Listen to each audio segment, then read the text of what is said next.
I need time, just a little more time. I need time.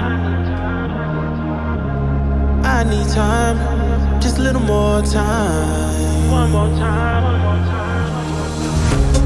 I need time, just a little more time. I need time. I need time, just a little more time. One more time, one more time. Next to you. Next to you. Next to you. Next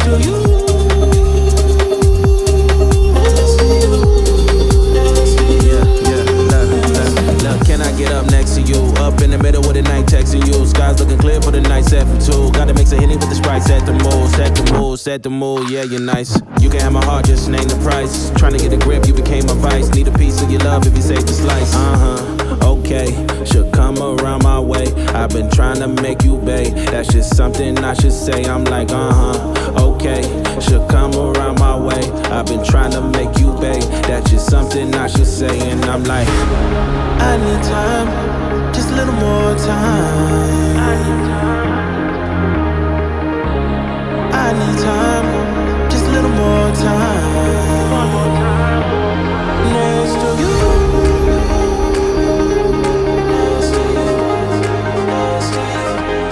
Next to you. Welcome back to Nashville Neighborhoods. We're at 8227 Heirloom Street here in College Grove, Tennessee. This home is amazing. I know I usually stay in West Nashville, but I had to show you this one. I was at a broker open with Stephen Miller, and I said, hey, my followers would love to see this home. It's a 5-bedroom, 5-bath, 1.5 bath, just under 6,500 square foot home, listed at $3.7 million. Guys, I know you know that I make these videos for anyone that's looking to buy or sell in the Nashville area. If that's you, please reach out to me at 615-830-2611 or movewithmalcolm.com. I hope you guys enjoy this video.